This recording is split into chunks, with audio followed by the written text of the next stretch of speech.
নাজমুন নাহার প্রশ্ন করেছেন, কোনো ব্যক্তি বা বস্তুর প্রতি বদনজর লাগলে সোনার উপর পানি দিয়ে ধৌত করলে নাকি বদনজর কেটে যায়। এ সম্পর্কে ইসলাম কি বলে? প্রিয় বোন আমার, প্রথম কথা হলো যে বদনজরের বিষয়ে ইসলাম শরিয়ার দৃষ্টিভঙ্গি কি এ সম্পর্কে আমরা সহিহ মুসলিমের একটি হাদিসে দেখতে পাই। নবী সাল্লাল্লাহু আলাইহি সাল্লাম বলেছেন, আল আইনু হাক্কুন, অর্থাৎ কোনো সৃষ্টি, কোনো কিছু বা কোনো মানুষকে দেখে কেউ খুব বেশি অভিভূত হয়ে আগ্রাসী দৃষ্টিতে দেখলে বা রাক্ষসে ভাব নিয়ে দেখলে বা হিংসাত্মক দৃষ্টি থেকে দেখলে এটাকে বদনজর বলা হয়। এই বদনজরের প্রভাবে বা এই ধরনের দৃষ্টির প্রভাবে ওই ব্যক্তি বা বস্তু ক্ষতিগ্রস্ত হতে পারেন। ইসলাম শরীয়ত সেটি বিশ্বাস করে এবং এর বাস্তবতা রয়েছে। এই বদনজর যদি কোনো ব্যক্তি বা বস্তুর প্রতি কারোর হয়, তাহলে সেক্ষেত্রে আমাদের করণীয় কি?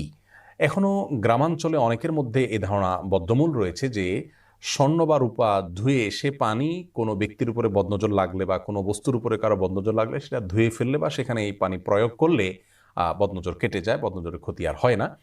আবার অনেকে মনে করেন কোনো ক্ষেতে ফসল হয়েছে, খুব ভালো ফসল হয়েছে, মানুষের বদনজর লেগে সেটা ক্ষতি হতে পারে, সেই জায়গা থেকে তারা অনেক সময় দেখা যায় যে মাটির পাত্রের উপরে কালি মেখে সেটাকে লাগিয়ে দেন এবং মনে করেন তার ফলে বদনজর থেকে এই ফসলগুলো রক্ষা পায়। আসলে সেখানে অনেকে মনে করেন যে মাটির পাতিলের উপর যখন কালি মেখে দেওয়া হবে তখন এই কালো কুৎসিত জিনিসটা দেখে ওই ফসলের সৌন্দর্যের প্রতি যে অভিভূত হওয়া সেটি মানুষের আর থাকবে না এবং বদনজর লাগবে না। এই দৃষ্টিভঙ্গি থেকে এটা অনেকে করেন। আবার অনেকে বিভিন্ন পশুর, যেমন গরুর হাড় গোড়, চোয়ালের হাড় ইত্যাদি এগুলো ঝুলিয়ে রাখেন ফসলের ক্ষেতে বা বিভিন্ন জায়গায়, মনে করেন যেগুলোর মাধ্যমে বদনজর থেকে রক্ষা পায়। মূলত এই ধারণাগুলো সম্পূর্ণ ভ্রান্ত। এগুলো ইসলামী কোনো বিশ্বাসের সাথে সঙ্গতিপূর্ণ নয়, বরং এর কোনোটি আমাদেরকে শিরকে আসগারের দিকে নিয়ে যেতে পারে।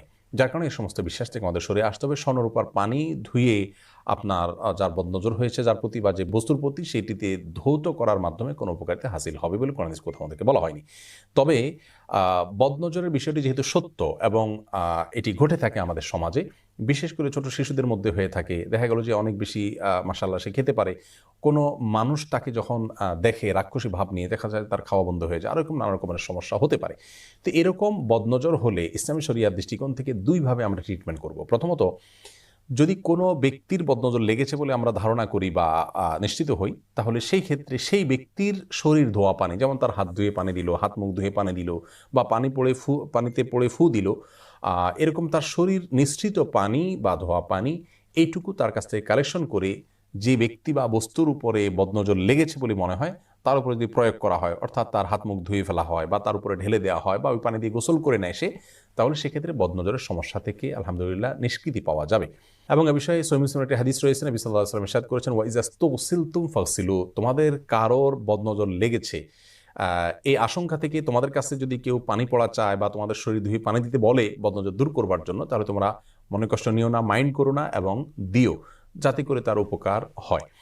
এই হাদিস থেকে বোঝা গেল যে এই আমলটি অত্যন্ত গুরুত্বপূর্ণ আমল। অ্যারাবিয়ান স্কলারদের মধ্যে থেকে অনেকে বলেন যে যার বদনজর লেগেছে বলে আপনার মনে হয়, তার কাছ থেকে যদি পানি পড়া নিতে না পারেন বা তার শরীর ধোয়া, শরীর নিঃসৃত পানি যদি আপনি নিতে না পারেন, যদি সমস্যার মনে করেন, তাহলে তিনি যেখানে বসেছেন, ছুঁয়েছেন, এরকম কোনো জায়গায় ভিজাতানা দিয়ে মুছে সেটি কোনো পানিতে ভিজিয়ে সে পানি প্রয়োগ করলে ইনশাআল্লাহ বিদিনিল্লাহ একই উপকারিতা পাওয়া যেতে পারে। এটি হলো একটি করণীয়, তার শরীর নিঃসৃত পানি দিয়ে ধোয়া এবং গোসল করা ইত্যাদি প্রয়োগ করা। দ্বিতীয়ত হলো বিশেষ কিছু দোয়া এবং কোরআন কারিমের আয়াত পাঠ করা। তোমাদের থেকে সর্বাগ্রে যেটি চলে আসে তা হলো সূরা ফালাক, সূরা নাস, কুল আউযু বিরাব্বিল ফালাক এবং কুল আউযু বিরাব্বিন নাস। নাসাইর বর্ণনায় আসছে যে নবী সাল্লাল্লাহু আলাইহি সাল্লাম একসময় অনেক দোয়া দুরূদ ইত্যাদির মাধ্যমে বদনজর থেকে বাঁচার জন্য আল্লাহর কাছে প্রার্থনা করতেন। এই দুটি সূরা নাজিল হওয়ার পরে তিনি নিয়মিত বদনজর থেকে কারণ নজর লেগেছে এমনটি মনে হলে এই দুটি সূরা তিনি পাঠ করতেন। এগুলো আমরা বিভিন্ন পাঠ করতে পারি। ধরুন, কোনো পানিতে সূরা ফালাক, সূরা নাস পড়ে আপনি ফু দিয়ে সেটি যার পুরো বদনজর হলো তার গায়ে বা সেই বস্তু আপনি ধুয়ে ফেলুন, অথবা পড়ে ডাইরেক্ট সরাসরি ফু দিন। এভাবে বিভিন্নভাবে আপনি এটা পড়তে পারেন বা এমনি পড়তে পারেন। তাহলে সূরা ফালাক নাস পড়বো আমরা এক। সহিহ মুসলিম একটা হাদিসে বর্ণিত হয়েছে যে জিবরিল আলাইহিস সালাম একবার এসে নবী সাল্লাল্লাহু আলাইহি ওয়াসাল্লাম অসুস্থ ছিলেন তাকে তখন একটি দোয়ার মাধ্যমে তিনি সাহায্য করেছেন, একটা দোয়া পড়েছেন তার জন্য, আর সে দোয়ার মধ্যে বদনজর থেকে মুক্তি লাভের প্রার্থনার কথাটি এসেছে। দোয়াটি হলো বিসমিল্লাহি আরকিক মিন কুল্লি শাইইন ইউযিক মিন শাররি কুল্লি নাফসিন আও আইনিন হাসিদিন আল্লাহু ইয়াশফিক বিসমিল্লাহুম্মা আরকিক। আমি দোয়াটির অর্থ বলছি এবং আবারও দোয়াটি বলছি, বিসমিল্লাহি আরকিক, অর্থাৎ আল্লাহর নামে আমি আপনাকে চিকিৎসা করছি, আপনার ট্রিটমেন্ট করছি, আপনাকে ঝাড়ফুঁক করছি আল্লাহর নামে, মিন কুল্লি শাইইন ইউযিক, প্রত্যেক ওই বস্তু থেকে আমি আপনার ট্রিটমেন্ট করছি এবং ঝাড়ফুঁক করছি যে বস্তু আপনাকে কষ্ট দিচ্ছে, সেটা যে কোনো রোগ হতে পারে, সেটা থেকে আমি আপনাকে আল্লাহর আশ্রয় প্রার্থনা করছি আপনার জন্য এবং আপনাকে ঝাড়ফুঁক করছি। এবং কোনো ব্যক্তি বা কোনো ব্যক্তির দৃষ্টি, হিংসাত্মক দৃষ্টিতে আপনি যদি ক্ষতিগ্রস্ত হয়ে থাকেন, সেই ক্ষতি থেকে বাঁচার জন্য আমি ঝাড়ফুঁক করছি। আল্লাহ তাআলা আপনাকে সুস্থ দান করুন এবং আল্লাহর নামে আমি ঝাড়ফুঁক করছি।